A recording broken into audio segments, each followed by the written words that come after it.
कल के वीडियो में हम जो सवाल लेके आए थे आप लोगों के लिए, उसका थोड़ा सा क्वालिटी सही नहीं था, पर आज से सही हो जाएगा। कल थोड़ा मौसम भी सही नहीं था, इसकी वजह से थोड़ा सा ऐसा हुआ, पर आज से सही आएगा। तो आज का जो सवाल है, दो चर वाले रैखिक समीकरण के ही सवाल है। तो कल तक हम संख्या और भिन्न के आधार पर जितने भी सवाल बनते हैं वो क्लियर हो गया था हमारा। हम आज जो सवाल लेके आए ये उम्र से संबंधित सवाल है।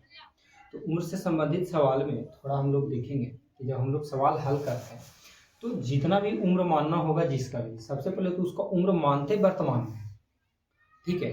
अब वर्तमान में मानेंगे, मान लीजिए कि किसी व्यक्ति का उम्र जैसे 100 वर्ष है, तो ये वर्तमान उम्र मानेंगे। अब इससे जितना पहले कहेगा उतना हम लोग कम कर देंगे, माइनस कर देंगे, जितना बाद कहेगा उतना उसमें प्लस करेंगे। तो इस आधार पे हम लोग इस सवाल को हल करते हैं। तो देखिएगा हमारा सवाल क्या है। आज से 5 वर्ष बाद जैकब की उम्र उसके बेटे की उम्र की 3 गुनी होगी। 5 वर्ष पहले जैकब की उम्र उसके पुत्र की उम्र की 7 गुनी थी। तो वर्तमान उम्र पूछ रहा है, तो वर्तमान उम्र पूछ रहा है तो वर्तमान ही मानेंगे। तो मानेंगे माना कि जैकब की वर्तमान उम्र 1 वर्ष है। अब जैकब के पुत्र की उम्र मानेंगे, पुत्र की वर्तमान उम्र 22 वर्ष है। अब चलिए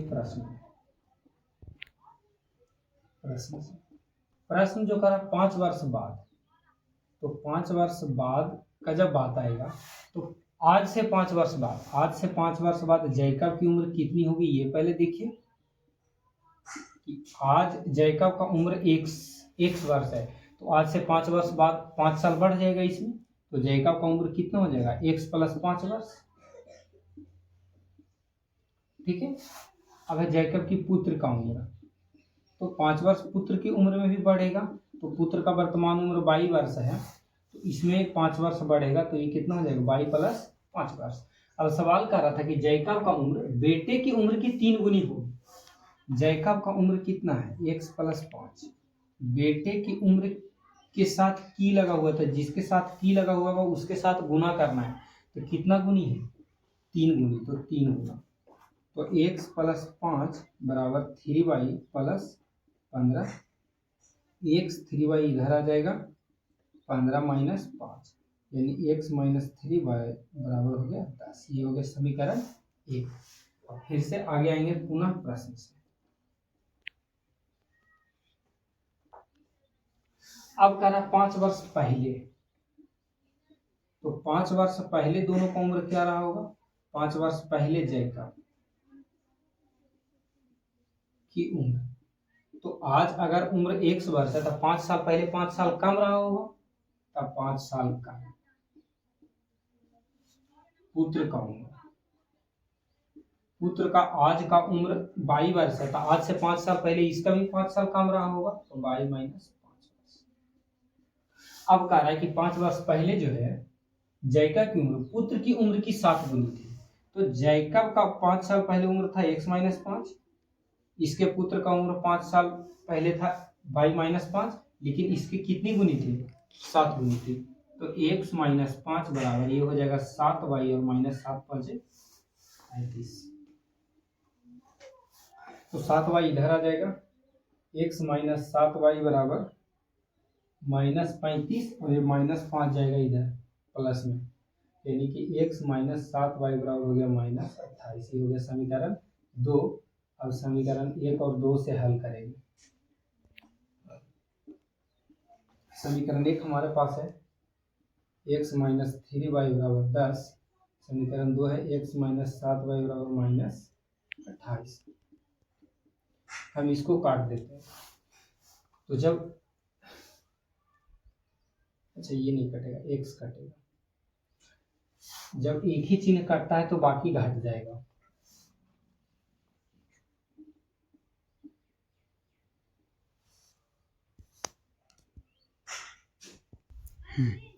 जब एक ही चिन्ह वाला काटता है तो कटेगा और बाकी सब घटेगा, तो ये माइनस में है वो घटेगा, तो हो जाएगा क्या, प्लस। और ये माइनस है तो क्या हो जाएगा, प्लस। तो यहाँ बचेगा 4y और ये हो जाएगा 30 और 10 40, तो 10 चौक 40, y हमारा हो गया 10। अब y का मान समीकरण 1 में दे दीजिए। समीकरण 1 हमारे पास था x माइनस 3y बराबर 10, तो x माइनस 3y का मान 10 बराबर 10, 10 दिया 30, ये हो गया 10, 30 जाएगा प्लस में, ये कितना हो गया 40। तो इस तरह से देखेंगे कि इसलिए जैकब की वर्तमान उम्र 40 वर्ष हो गया और इसके पुत्र की वर्तमान उम्र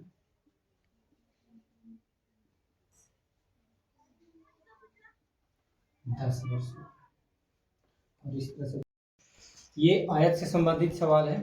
पीछे हम लोग जो देखे थे वो उम्र से संबंधित सवाल था, तो इस सवाल की ओर चलते हैं। कह रहा एक आयत है जिसका क्षेत्रफल 80 वर्ग इकाई कम हो जाता है। कब कमता है, जब उसकी लंबाई को 5 कम कर दिया जाता है और चौड़ाई को 2 बढ़ा दिया जाता है। फिर अगला स्टेप करा कि यदि लंबाई को 10 बढ़ा दे, चौड़ाई को 5 कम कर दे, तो क्षेत्रफल 50 इकाई बढ़ जाता है। तो इसका लंबाई और चौड़ाई ज्ञात करना है। तो लंबाई और चौड़ाई हमारे पास नहीं है, तो सबसे पहले हम लंबाई और चौड़ाई मानेंगे। माना कि आयत की लंबाई x, चौड़ाई y। अब अगर आयत है, सवाल क्षेत्रफल से रिलेटेड है, तो आयत का पहले क्षेत्रफल ज्ञात करेंगे। तो आयत के क्षेत्रफल का सूत्र क्या होता है, लंबाई गुना चौड़ाई, लंबाई x चौड़ाई y, x y हो गया। ठीक है, अब आइए प्रश्न में। कह रहा है कि लंबाई 5 इकाई कम कर दिया जाए, लंबाई 1 से 5 कम कर दिए, चौड़ाई 2 बढ़ा दिया, चौड़ाई 22 है 2 बढ़ा दिए, और सवाल क्षेत्रफल का था। क्षेत्रफल के लिए लंबाई चौड़ाई का गुना करना पड़ेगा। क्षेत्रफल है एक्स वाई, इसमें कितना कम हो रहा है 80।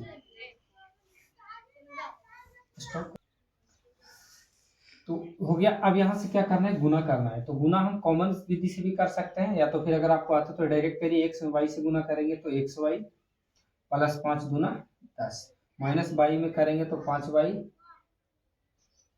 चाहिए, और माइनस 5 गुना 10, इधर हो गया एक्स वाई माइनस 80। तो एक्स वाई से एक्स वाई कट जाएगा, हमारे पास बचा 2x माइनस 5y बराबर माइनस 80, और 10 जाएगा प्लस में, 2x माइनस 5y बराबर बचेगा माइनस 70। ये हो गया समीकरण 1। पुनः प्रश्न से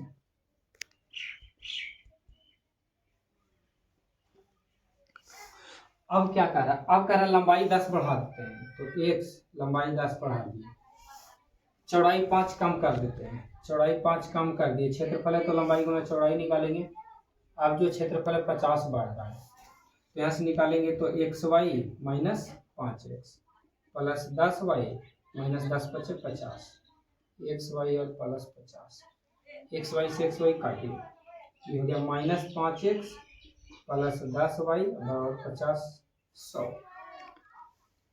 यहाँ से क्या करिए कि 5 कॉमन कर लीजिए। अगर यहाँ से 5 कॉमन कर लेते हैं तो बचेगा माइनस एक्स प्लस 2y बराबर 100, काटिए 20 पंजे 100, तो ये हो गया माइनस एक्स प्लस 2y बराबर 20, यानी कि 2y बराबर हो गया 20 प्लस एक्स, y बराबर हो जाएगा 20 प्लस एक्स बटा 2, इसको मानिए समीकरण 2। अब y का मान समीकरण 1 में दीजिए, y का मान समीकरण 1 में देने पर, तो समीकरण 1 है हमारे पास 2x माइनस 5y बराबर माइनस 70, तो 2x का 2x माइनस 5 इंटू y हमारे पास 20 प्लस x बटा 2 बराबर माइनस 70, 2x हो गया माइनस 100 -5x बटा 2 बराबर -70। एलसीएम लीजिए, तो ये हो गया 2 हो गया एलसीएम, 2 दूना 4x -100 -5x -70 बटा 1, पीछा गुना करिए यहाँ से। सबसे पहले 4 में से 5 जाएगा तो -x बचेगा, -100 हो गया -140, -x बराबर -140 प्लस 100 बचेगा -40, माइनस से माइनस जाएगा, x का मान आ गया हमारे पास 40। अब हमारे पास मान निकालना y का, तो x का मान समीकरण 2 में देंगे, x का मान समीकरण 2 में देने का। समीकरण 2 हमारे पास है y बराबर 20 प्लस x बटा 2, यानी 20 प्लस x का मान 40 बटा 2, हो गया 60 बटा 30, यानी y हो गया 30। अब इसलिए क्या हो गया, लंबाई जो x था ये हो गया 40, चौड़ाई जो y था ये हो गया 30। और इस प्रकार हमारे इस सवाल का लंबाई और चौड़ाई ज्ञात होता है। अगर इस सवाल में थोड़ा और भी पूछ सकते हैं कि इस आयत का क्षेत्रफल ज्ञात करिए, तो क्षेत्रफल का सूत्र क्या होता है, लंबाई गुने चौड़ाई, तो x और y का मान यहाँ से गुना कर देंगे तो 1200 इसका क्या हो जाएगा, क्षेत्रफल हो जाएगा। तो आप लोग देखिए, इसको समझिए और रिवीजन अच्छे तरह से करते रहिए। अगर किसी भी प्रकार का कोई भी दिक्कत आता है तो आप कमेंट कर सकते हैं, हम आपकी परेशानियों को दूर करने का कोशिश करेंगे। और चैनल को शेयर कर सकते हैं, सब्सक्राइब कर सकते हैं, लाइक करिए। धन्यवाद।